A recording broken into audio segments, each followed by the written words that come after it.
warahmatullahi wabarakatuh. Selamat pagi anak-anak.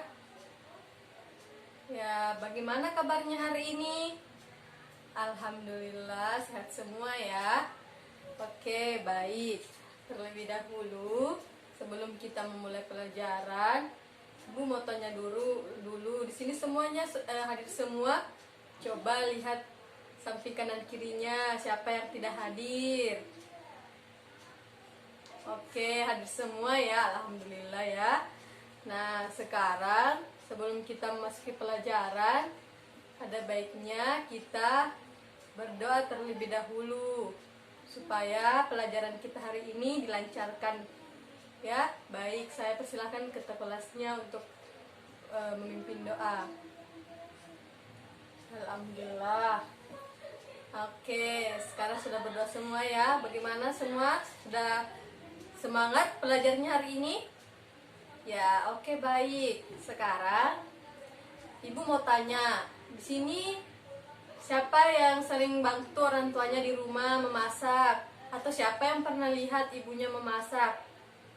Ya, pintar semua ya. Jadi Ibu mau tanya, siapa di sini juga yang pernah bikin teh di rumahnya? Atau siapa yang pernah minum teh atau buat teh atau juga minum susu? Nah, ya, Ibu mau tanya, kalau misalnya kalian buat teh itu pakai sendok logam atau sendok plastik?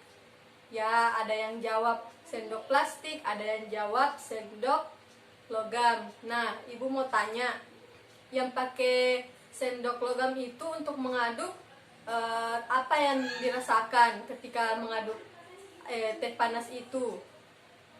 Ya, oh panas ya. Kemudian yang sendok plastik itu kenapa? Apa yang dirasakan? Tidak merasakan apa-apa. Nah, peristiwa tersebut itu kenapa bisa terjadi? Nah, kemudian Ibu tanya lagi ya, ketika misalnya kalian bermain ke kembang api, di sini ya pasti senang kan main kembang api? Ya, ketika kalian memegang kembang api, apa yang kalian rasakan ketika memegang logam pada kembang api itu? Oh iya, panas ya, pintar sekali. Nah, sekarang Ibu mau tanya, dari semua peristiwa tersebut, kenapa bisa terjadi seperti itu? Ada yang bisa jelaskan? Ya, karena dari air dari teh panas itu berpindah ke sendok logam itu, akhirnya menjadi apa? Menjadi panas. Ya, baik. Oke ya, pintar semua ya. Beri aplaus untuk temannya. Oke. Nah, sekarang ya kemudian untuk yang pakai sendok plastik itu tidak merasakan apa-apa karena suhu panasnya itu tidak berpindah ke sendok plastik itu. Oke, nah sekarang kalian sudah tahu kan apa yang kita akan pelajari hari ini? Ya, betul sekali. Kita akan belajar mengenai kalor dan perpindahannya ya. Nah, kalor dan perpindahannya.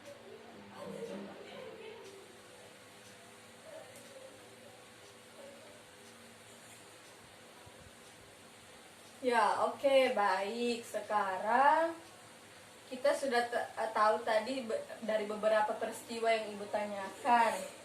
Nah, kemudian kita masuk pengertiannya. Apa itu sih kalor itu? Ya, kalor adalah suatu benda yang bersuhu tinggi kemudian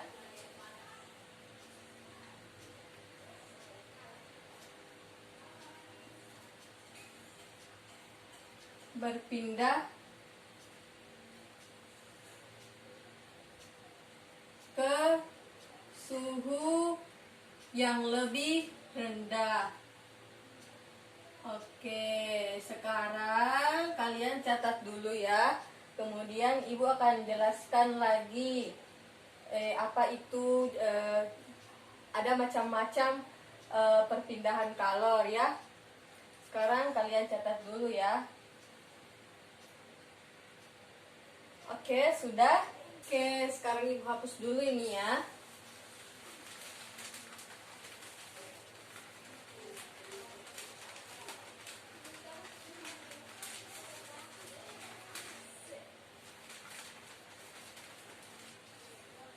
Nah, selanjutnya ibu akan jelaskan bagaimana itu kalor bisa berpindah. Jadi, kalor itu bisa berpindah melalui 3 cara ya.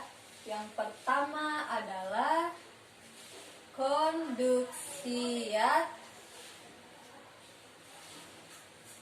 Kalian catat ya. Kemudian ada konveksi. Ya, pintar. Kalian sudah pelajari ya. Kemudian selanjutnya yaitu apa? Ya, betul sekali, radiasi. Oke. Nah, sekarang kalian tahu apa itu konduksi? Ya, konduksi itu merupakan perpindahan panas. Perpindahan panas tanpa melalui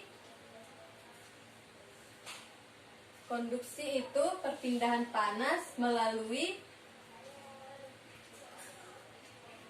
zat perantaranya.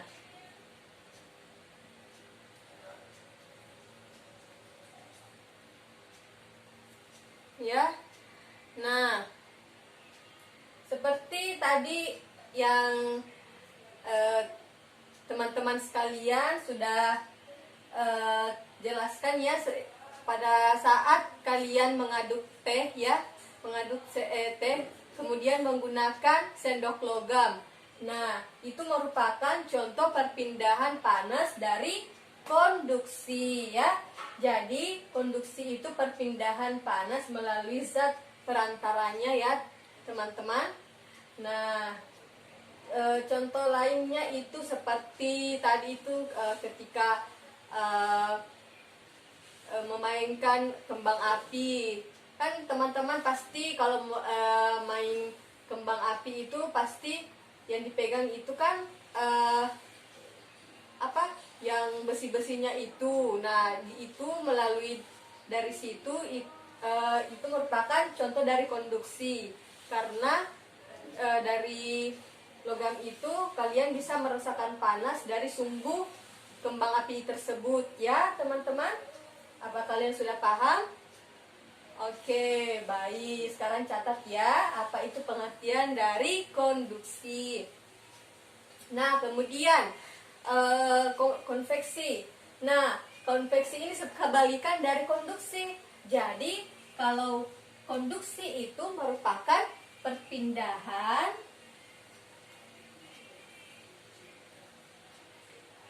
zat tanpa melalui perantaranya. Oke.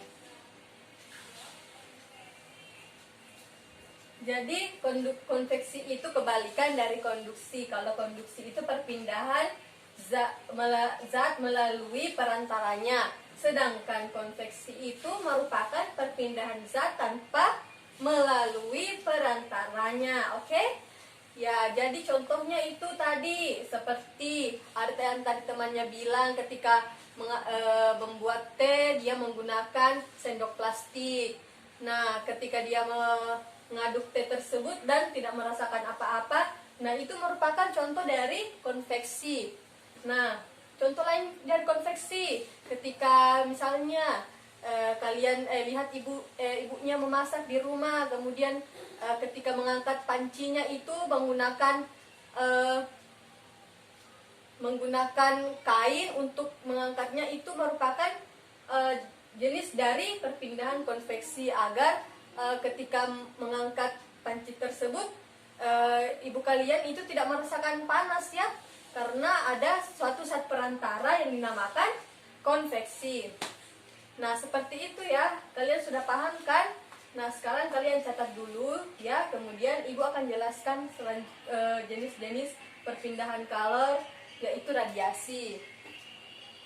Nah oke, baik. Sekarang kalian sudah catat kan? Sekarang kita harus tahu itu apa itu radiasi ya. Jadi radiasi itu perpindahan panas tanpa zat perantara ya. Jadi contohnya radiasi itu seperti apa? Nah ketika misalnya teman-teman itu ketika membakar sampah, atau biasanya kalian waktu SD pernah ikut kemah ya, salah satu di antara kalian pernah ikut kemah, kemudian kalian berada di sekitar api unggun tersebut ya. Pasti kalian kalau berada di situ pasti kalian akan merasakan suhu tubuh kalian akan menjadi hangat.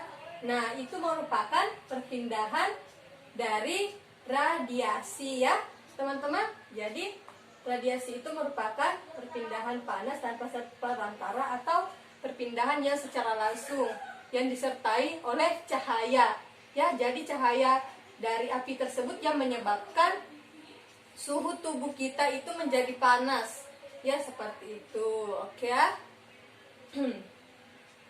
Nah sekarang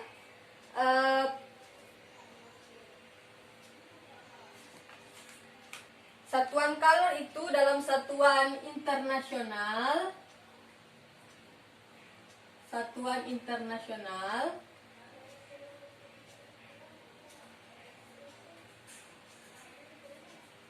atau disingkat dengan SI mempunyai jadi kalor mempunyai satuan yang dinamakan sebagai joule, yaitu joule ya teman-teman. Jadi tulisannya seperti ini, joule disingkat dengan J. Oke. Kemudian jadi satuan kalori ini biasanya populer digunakan pada bidang gizi ya, yang dimana yang biasanya disebut dengan kalori atau kilokalori.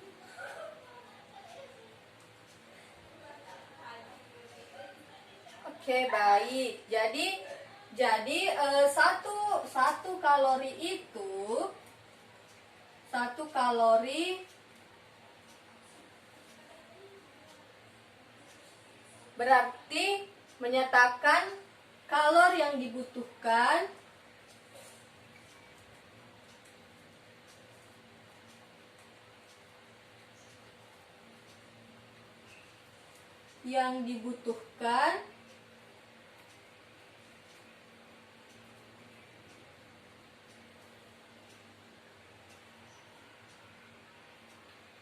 untuk memanaskan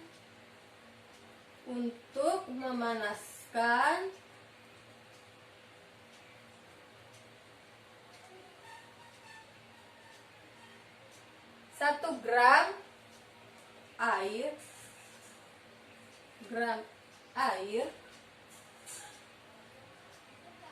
sampai suhunya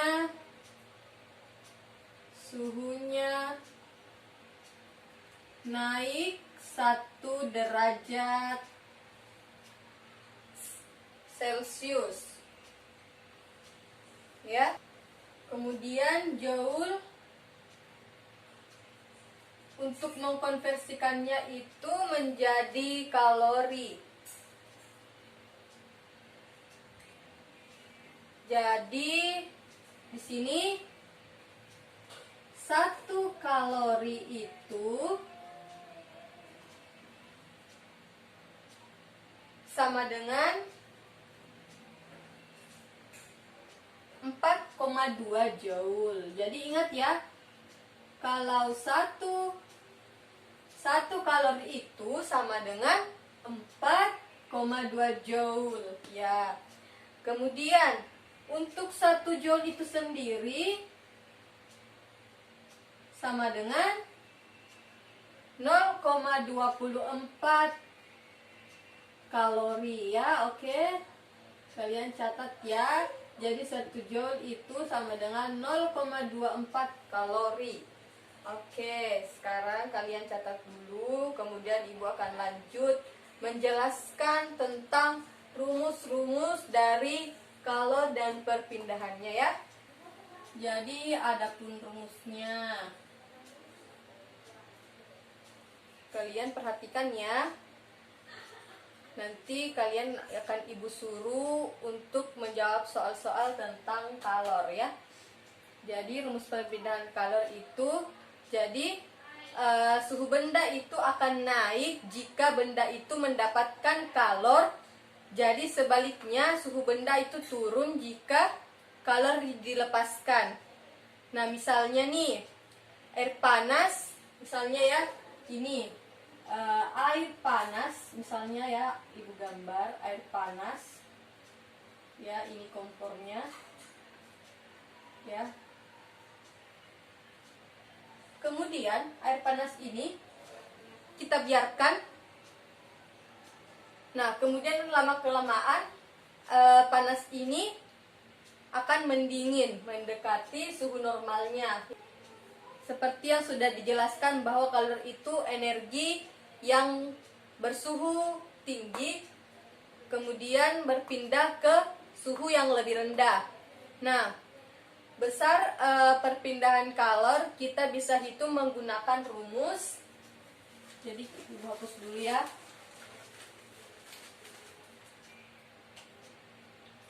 Rumus perpindahan kalor ya. Jadi rumusnya itu Q sama dengan M dikali C dikali delta T. Oke.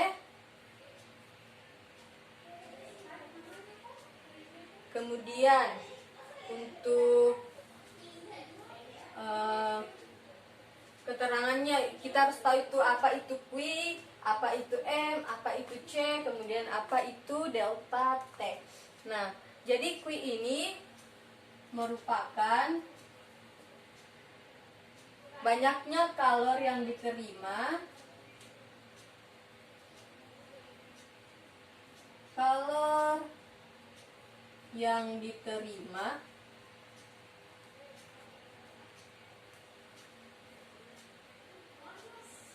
atau yang dilepas oleh suatu benda.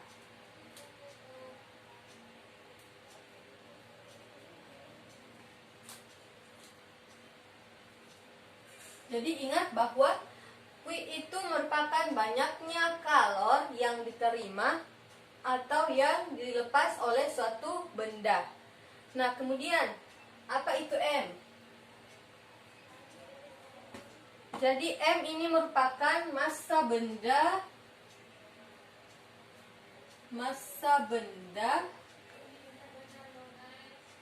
yang menerima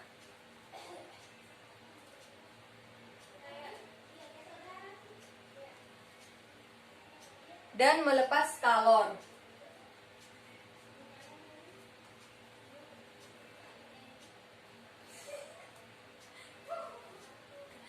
Nah, kemudian C. Ya, C, apa itu C? Jadi C ini merupakan kalor jenis zat, ya. Kalor jenis zat.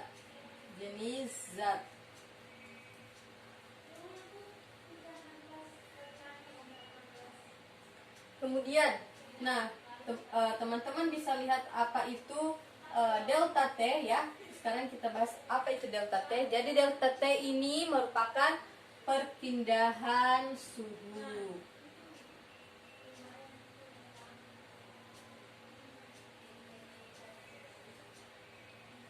Nah, sebelum itu kita harus tahu dulu satuan dari Q ini.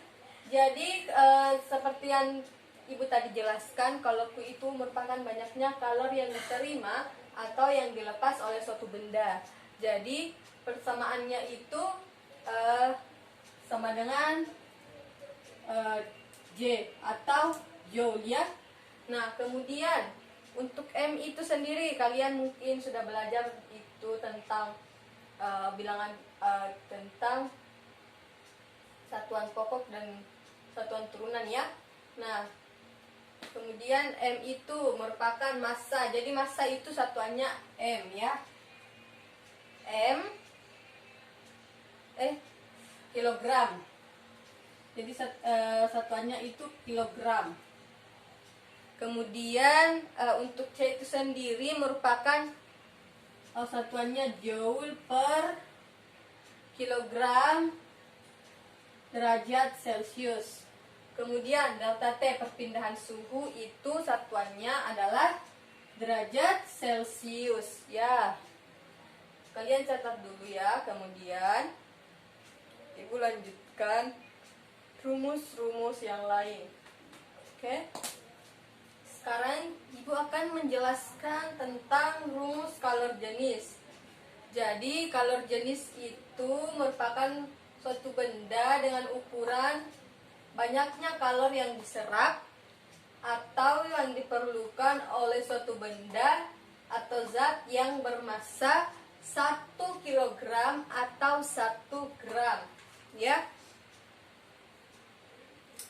Nah, jadi kalor jenis ini merupakan ukuran kemampuan suatu benda untuk melepas atau menerima kalor. Ingat, semakin besar kalor yang diterima benda, maka semakin besar kalor untuk menaikkan suhunya. Begitu pula sebaliknya.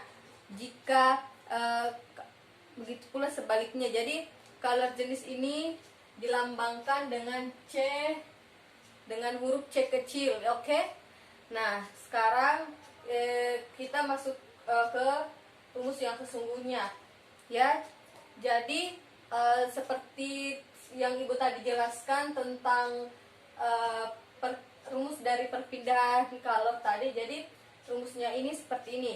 C sama dengan Q per M dikali delta T. Ya, jadi kita rubah saja rumusnya seperti ini. Oke, kalian catat dulu ya, nanti Ibu akan jelaskan lagi materi atau contoh-contoh soal mengenai rumus-rumus yang sebelumnya Ibu jelaskan. Oke, sekarang kita akan memasuki contoh soal karena tadi kita sudah mempelajari beberapa rumusnya. Nah, kemudian contoh soalnya itu berapa kalori yang dibutuhkan untuk memanaskan 2 kg air yang bersuhu 23 derajat Celcius menjadi 100 derajat Celcius jika diketahui kalori jenis airnya adalah 1000 joule per kilogram derajat Celcius. Nah, cara jawabnya yaitu pertama-tama kita tulis dulu apa yang diketahui. Ya, nah yang pertama yang diketahui adalah massa dari air yang akan dipanaskan yaitu 2 kg. Kemudian selanjutnya kalor jenisnya, lambangnya itu tadi apa? C. Nah, C sama dengan 1000 joule per kilogram derajat Celcius. Nah, selanjutnya apa lagi yang diketahui? Jadi yang diketahui adalah T awalnya berapa? T awalnya yaitu 23 derajat Celcius. Nah, menjadi T akhirnya berapa? 100 derajat Celcius. Ya, pintar sekali. Nah, selanjutnya kita jumlah dulu ini T awal dengan T akhir, yaitu apa? Delta T-nya ya. Delta T. Jadi delta T-nya itu kita kurangkan, ini 100 dikurang 23 sama dengan berapa? 77 derajat Celcius. Nah, selanjutnya apa yang ditanyakan di soalnya? Jadi yang ditanyakan berapa kalori yang dibutuhkan. Jadi ingat tadi rumusnya, berapa kalori yang dibutuhkan, yaitu lambangnya adalah Q ya. Jadi yang ditanyakan adalah Q. Selanjutnya kita pakai rumus apa? Ada yang ingat? Ya, betul sekali. Kita pakai rumus Q sama dengan M dikali C dikali delta T.